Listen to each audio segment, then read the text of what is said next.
concerning the shear wave elastography. Okay, thank you for inviting me. In the following talk, I'd like to address the distinctive features of shear wave elastography with a special focus on its strengths and weaknesses, and I'd like to give some tips how to avoid misinterpretations. For the subsequent understanding the technical process, very briefly described, the acoustic radiation force or radiation impulse is focused at different depths and thereby creates pulses, and thereby a cone-shaped beam is produced. So these pulses generate shear waves that are very slow and perpendicular to the acoustic push poles. And afterwards, an ultrasound probe equipped with an ultrafast acquisition sequence captures the propagation of shear waves, and since this acquisition is very fast, it allows real-time imaging, and it also allows... Oh my God. Sorry, what did I do? Yeah, okay. And it also allows direct measurement of shear wave propagation speed as a parameter of local tissue stiffness. And this propagation speed can be visualized as a color-coded map, beginning with black and dark blue for benign, ending with red for malignant. Or the propagation speed is described in kilopascals. And the background is that shear waves show low propagation in soft tissue, that is in benign lesions, and a fast propagation in stiff tissue, which is typical of malignant lesions. Also, a high shear wave speed is very typical for cancer, described on the, or demonstrated on the left image. It is also possible that in very stiff cancer, no shear waves inside the lesion are observed, and this in particular when working with the standard mode.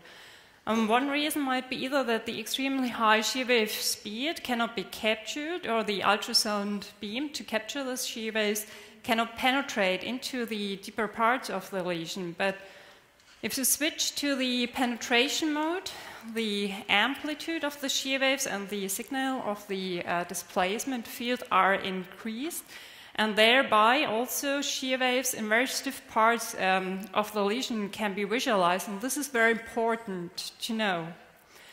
As in basic principles of shear wave elastography, it is a characterization tool, not a detection tool. The pressure applied on the probe ought to be as low as possible. It requires a learning curve, but compared to strain imaging, it's easier to learn, less operator dependent, and highly reproducible. And finally, video signal loops facilitate reviewing the imaging, a very helpful tool, especially during the learning phase. And this is an example of a cystic lesion at the beginning, and after 10 seconds of shear wave propagation. This is an example of a cancer lesion at the beginning and after 10 seconds. And this is an example of a benign cyst, and if stronger precompression is applied, the cyst looks like cancer, and the background is that with increased precompression, the shear wave peak occurs at an earlier time, thus simulating faster shear wave speed, and a precompression at about 40% means all tissue have the same shear wave speed of more or less 10 meters per second, which is the typical propagation speed of cancer. However, this is not the only reason for misinterpretations. There are further factors leading to false positives, false negatives, or at least causing problems with differentiation. First of all, how to recognize too strong precompression. Normally, the subcutaneous fat layer should be blue, and a green or yellow background noise within the subcutaneous fat layer indicates too high pressure. Another example, on the left side, the subcutaneous fat layer is green, indicating too high pressure.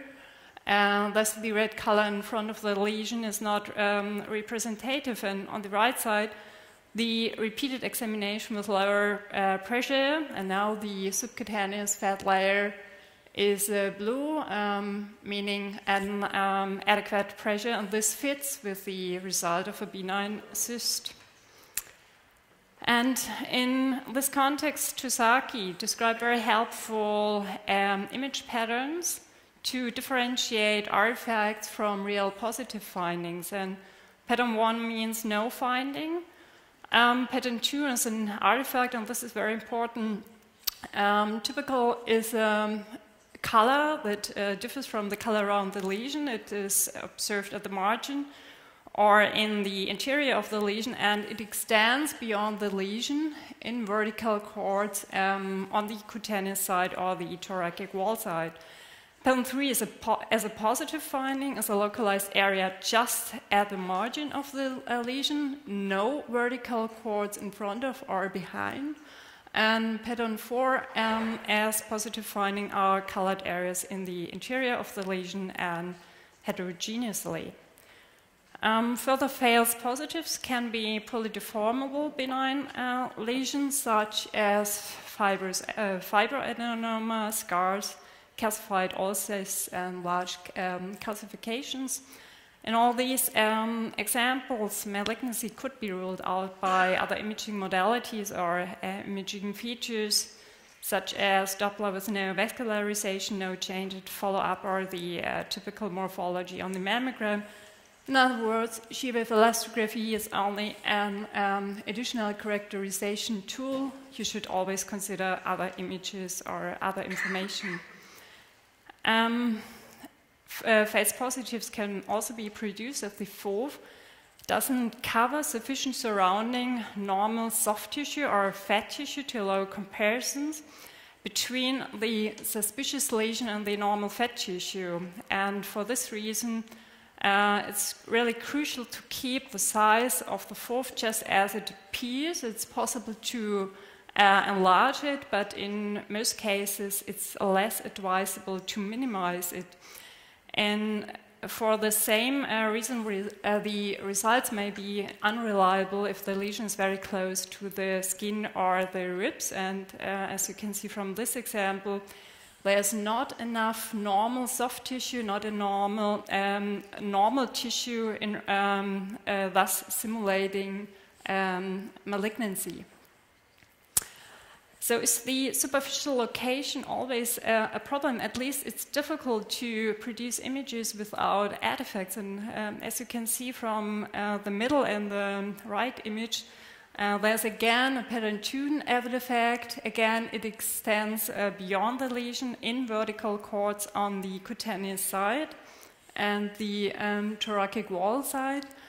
But the crucial point is there's no color at the side wall, there's no stiffness on the side wall, and that would be typical of a malignant lesion. Further problems with differentiation can occur with cysts. Non-viscous cysts do not support shear waves, whereas viscous cysts support shear waves, thus being blue. But as long as the B image shows a normal cystic appearance, there shouldn't be any problems with further differentiation. And now I'd like everybody to guess, is this a cyst with artifact or a cancer? We have no shear waves inside, partially color at the margin. This is the standard mode. Then the penetration mode with increased signal. Wait a little bit. And the solution is the penetration mode shows vertical chord artifacts. We have no sidewall color. And the B mode with a cystic appearance, so this is a cyst. Another example on the right side, benign or malignant. Again, the penetration mode with no vertical chord artifacts. We have a sidewall color, and the B mode with no cystic appearance. So this is cancer, and this is a pattern 4 positive finding, colored areas in the interior of the lesion and heterogeneously. And the last example is also cancer. This is a pattern 3 positive finding, localized area at the margin of the lesion, and again the penetration node with no vertical chord artifacts. We have sidewall color, and the B mode with no cystic appearance. Coming to the false negatives, shear wave signals are highly visible in deep lesions. The problematic depth starts at 2.5 centimeters, sometimes less. And additionally, there's a conflict of using lower compression as it leads to a deeper location of the lesion, then the lesion is less identifiable. And the shear wave signals are also absent due to the depth, so this is troublesome in two regards. Lesions larger than the fourth may also give unreliable results, and in this example, irrespective of the fourth location, there are neither shear waves inside the lesion nor at the margin.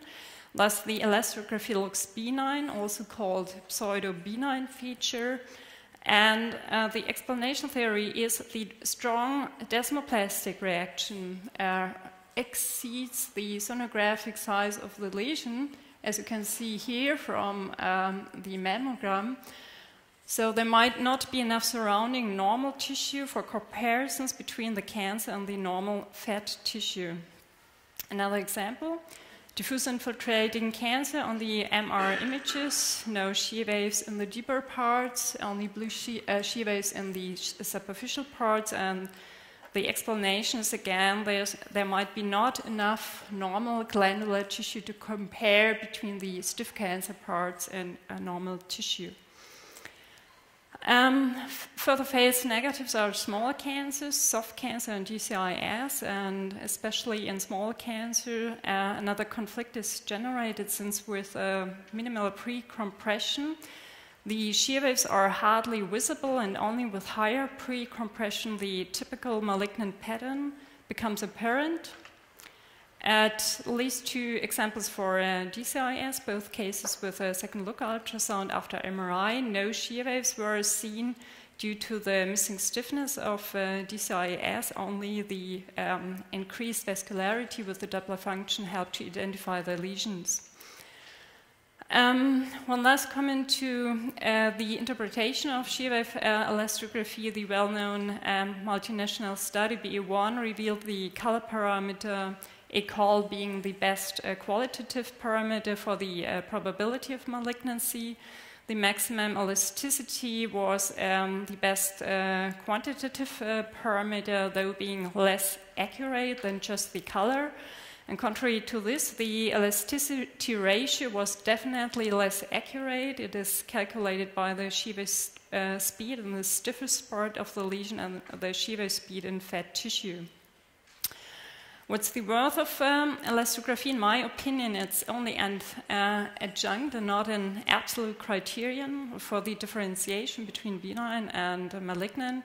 And just the color parameter is sufficient and the most useful tool, but it should always be used together with the Doppler function. And in our institution, lesions without vascularization are less likely to be biopsied, whereas lesions with vascularization, depending on the B-mode features, undergo follow-up or biopsy.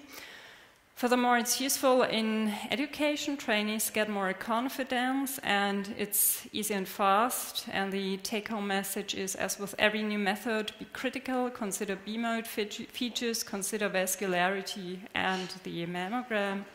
And this is the end, and thank you for your attention.